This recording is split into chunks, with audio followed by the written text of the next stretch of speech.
কাপড়ে পেন্টিং করার সময় ভুলবশত যখন 1 চামচ রং ছিটকে পুরো কাপড়ও হয়ে যায়, ঠিক তখনই মাথার উপর দিয়ে কি যায় শুধুমাত্র সেই পেইন্টারই জানে।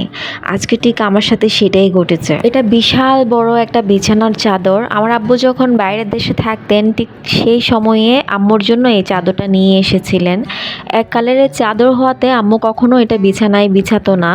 আমার কাছে ভালো লাগতো না সাদামাটা একটা চাদর বিছানায় বিছাতে। অনেক বছর যেহেতু এটা আলমারিতেই পড়া ছিল, আমি এনে এটা ভালো করে ধুয়ে আয়রন করে নিয়েছিলাম। আর এখানে আমি যেহেতু নিচে বিছিয়ে পেন্টিং করব, এ কারণে নিচে কাগজ দিয়ে নিয়েছিলাম যাতে ফ্লোরে রং লেগে নষ্ট না হয়। আম্মুর পছন্দ মতো চেষ্টা করব আজকে চাদরটা আমি পেইন্ট করে দিতে। আমি যে কোনো কাপড়ে যে কোনো রং করি না কেন, ফার্স্টের দিকে চেষ্টা করি যে কেমিক্যালগুলো ইউজ করি সেগুলো আগে মিশিয়ে নিতে। তো আমি এখানে যাবতীয় সবগুলো কেমিক্যাল মিশিয়ে নিচ্ছি। প্রথমের দিকে আমি হোয়াইট পেস্ট নিয়ে নিয়েছি। হোয়াইট পেস্টগুলো একটু একটু করে আমি পাতলা করে নিচ্ছি, কারণ বেশি ঘন হোয়াইট পেস্ট কাপড়ে দিলে কাপড়টাও একটু শক্ত হয়ে যায়, আবার দেখা যায় কাজ করেও আরাম পাওয়া যায় না। তো আমি একটু পাতলা করে নিয়েছি আস্তে আস্তে এনকে মিশিয়ে। আর এর মধ্যে আমি এক ফোঁটা দিয়ে নিয়েছিলাম নীল রং।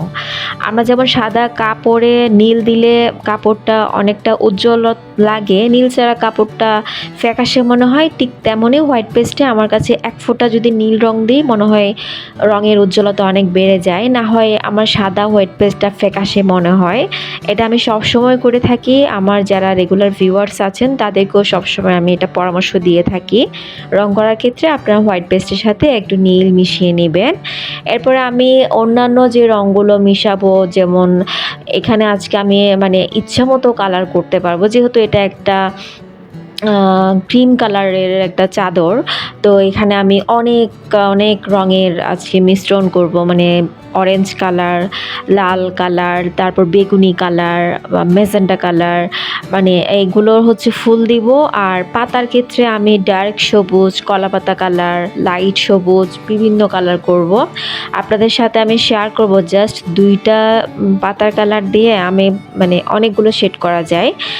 দেখা যায় পাতার জন্য যদি আমরা ডার্ক সবুজ বা লাইট সবুজ 2টা কালার যদি রাখি, সেক্ষেত্রে অনেক অনেক কালার কিন্তু আমরা তৈরি করে ফেলতে পারি জাস্ট এই 2টা কালার দিয়ে। কেমিক্যাল হিসাবে আমি এখানে 2 চামচ বাইন্ডার, 2 চামচ আয়নকে, সেই সাথে 1 চামচ আমি নিউটেক্স নিয়ে নিয়েছিলাম। নিউটেক্স দিলে কাপড়ে যে কালারগুলো আমি করছি এগুলোর উজ্জ্বলতা ভালো থাকবে, কারণ আজকে আমি নিউটেক্স দিচ্ছি, তবে নিউটেক্স ছাড়াও কিন্তু সুতি কাপড়ের কাজ ইজিলি করা যায়। তো সবগুলো আমি ভালো করে মিশিয়ে নেওয়ার পরে এখানে যে রঙের যে প্লেটটা নিয়ে নিয়েছি, সেই প্লেটে অল্প অল্প করে আমি কেমিক্যালগুলো মিশিয়ে নিয়েছি। এতে করে আমার কাজটা অনেকটা সহজ হয়। আমি সবসময় কেমিক্যালগুলো আলাদাভাবে মিশিয়ে নিই। যখন দেখা যায় অনেক অনেক কাপড়ে পেইন্ট করতে হবে, সেক্ষেত্রে দেখা যায় একটা বোতলে করে অনেকগুলো কেমিক্যাল একসাথে মিক্স করে রেখে দিই।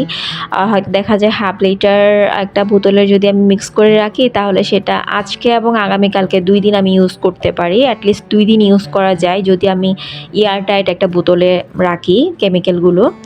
তো এখন যেহেতু চাদরটাতে পেইন্ট করে ফেলবো, এ কারণে এয়ারটাইট কোনো কিছুতে প্রয়োজন নাই। জাস্ট আমি একটা বাটিতে নিয়ে নিয়েছি। এরপরে আমার ইচ্ছা মতো আমি র কালার মিশিয়ে নিয়েছি।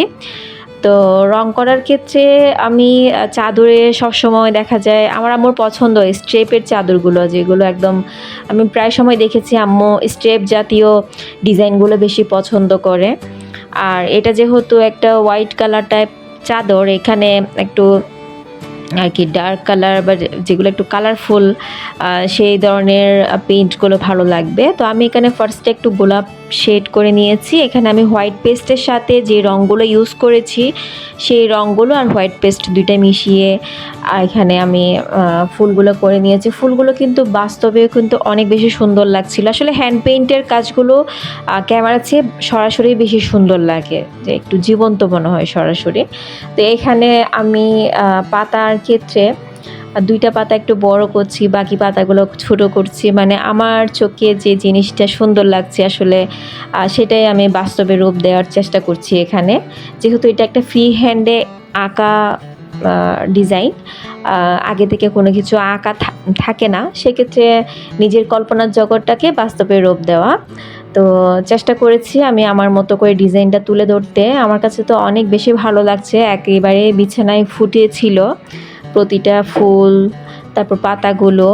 আর স্টেপের ক্ষেত্রে সবসময় দেখা যায় একটা জিনিস সুবিধা হচ্ছে, আমি স্টেপ দেওয়ার ক্ষেত্রে যেটা হয় মানে লাইনগুলো যাতে এদিক সেদিক না যায়, সেই কারণে আমি আয়রন করার সময় একটা ভাঁজ দিয়ে নিই, যে সেই ভাঁজ বরাবর একটা স্ট্রেপ লাইন থাকে, মানে আমার কাজ করতে সোজা মানে সুবিধা হয়।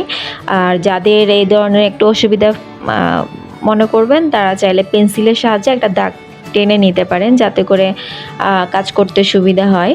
তো এখানে আমি ফার্স্টে ফুলগুলো করে নেওয়ার পরে, ফুলগুলোতে অবশ্যই আমি একটু হোয়াইট পেস্ট দিয়ে নিয়েছিলাম। একটা সময় আমি প্রচুর বিছানার চাদর, সেই সাথে ম্যাচিং পর্দা আপনাদের ডেলিভারি করেছিলাম, অনেক অর্ডার নিয়েছিলাম। তো দীর্ঘদিন যেহেতু অর্ডারের কাজগুলো বন্ধ রেখেছিলাম, এখন আবার নতুনভাবে সব কিছু আর কি চালু করেছি। তো অনেক ডিজাইন আসলে মাথার মধ্যে ঘুরপাক খায়, যে এটা বানাবো বা এই ডিজাইনটা করব। যখনই যে ডিজাইনটা মাথায় আসে ইচ্ছে করে সেই ডিজাইনটা করে ফেলতে। তো যেহেতু দীর্ঘ একটা লম্বা সময় আমি আমার বিজনেস থেকে, ইউটিউব থেকে একটু দূরে ছিলাম, এ কারণে অনেক ডিজাইন আসলে মাথার মধ্যে জমা হয়ে আছে। চেষ্টা করব আপনাদের সামনে তুলে ধরার। আর যারা এই ধরনের হ্যান্ড পেইন্টের বিছানার চাদর বা ম্যাচিং আপনারা পর্দা, তারপর ডাইনিংয়ের টেবিল ক্লথ, সেই সাথে চেয়ারের কাভার নিতে চাচ্ছেন, আপনার পেজে যোগাযোগ করতে পারেন। পেজের লিঙ্ক আমি সবসময় ডেসক্রিপশন বক্সে আর পিন কমেন্টে দিয়ে থাকি। আর অনেকে কিন্তু ফেসবুক ইউজ করে না, সেক্ষেত্রে আপনারা চাইলে কিন্তু আপনাদের পরিচিত যে কারো ফেসবুক থেকে আপনারা নক দিতে পারেন, আমি আমার সাথে যোগাযোগ করার মোবাইল নাম্বারটা আপনাদের দিয়ে দিব। তো এই তো এখানে ডিজাইনটা তো আস্তে আস্তে হয়ে যাচ্ছে। যখন তুলির ছোঁয়ায় ডিজাইন হয়ে যায় একটা সাদামাটা চাদর থেকে সুন্দর একটা কালারফুল সুন্দর একটা ডিজাইনে, নিজের কাছেও দেখতে অনেক বেশি ভালো লাগে। কাজটা শেষ করে আমি বারবার শুধু তাকিয়ে থাকি যে ডিজাইনটা মাশাআল্লাহ অনেক সুন্দর হয়েছে, এটা হাতে এঁকেছি, আসলে ভাবতেই ভালো লাগে। মাঝে মধ্যে আবার পেইন্ট করার সময় একটু অনাকাঙ্ক্ষিত ঘটনাও ঘটে যায়। তো আজকেও সেটা হলো যে আমি পেইন্ট করার সময় অলরেডি কিন্তু ফুলগুলো এই যে দেখতেই পাচ্ছেন মোটামুটি হয়ে যাচ্ছিল, ঠিক শেষ মুহূর্তে একটুখানি রং আর কি ছড়িয়ে পড়ে। সেই সময় আসলে হুট করে আরেকটা সিদ্ধান্ত নিতে হয় যে ডিজাইনটা চেঞ্জ করতে হবে। আমার ক্ষেত্রেও আজকে সেটা হয়েছে।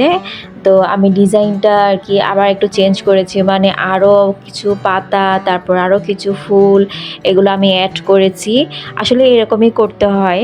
আমার ক্ষেত্রে দেখা গিয়েছে এই ধরনের সমস্যাগুলো আমার সবসময় হয় না, কিন্তু মাঝে মধ্যে হুটহাট হয়ে যায়। এর আগে একটা শাড়িতে হয়েছিল, হঠাৎ করে মানে অনেকগুলো রং পড়ে গিয়েছিল বাটি থেকে, তখন আর কি ডিজাইনটা ভিন্নভাবে আমি আরেকটু চেঞ্জ করে আর কি ডিজাইনটাতে আরও ফুটিয়ে তুলেছিলাম। তো দেখা যায় যারা পেন্টিং করে তাদের ক্ষেত্রে আসলে এই জিনিসগুলো অনেকটা আসলে দেখা যায় ঠান্ডা মাথায় কাজগুলো করতে হয়।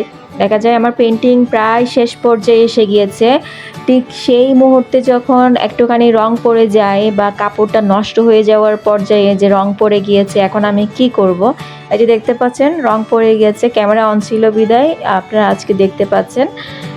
তো এইটুকু রঙও কিন্তু দেখা যায় অনেক সময় আপসেট হয়ে যেতে পারে, কিন্তু সে আপসেটটা না হয়ে আমি আবার ওখানে পাতা সিস্টেম করে নিয়েছি। যেহেতু এটা একটা স্টেপের আর কি চাদর হচ্ছিল, তো স্টেপের বাইরে যখন পাতা ডিজাইনটা করতে নিয়েছি, তো আমার পুরো চাদরটাতে এরকম পাতা আরও বাড়াতে হচ্ছে, কারণ এক জায়গায় যখন অনেকগুলো পাতা হয়ে থাকে দেখতে এটা চোখে লাগে বেশি, যেহেতু এটা স্টেপের বাইরে চলে গিয়েছিল।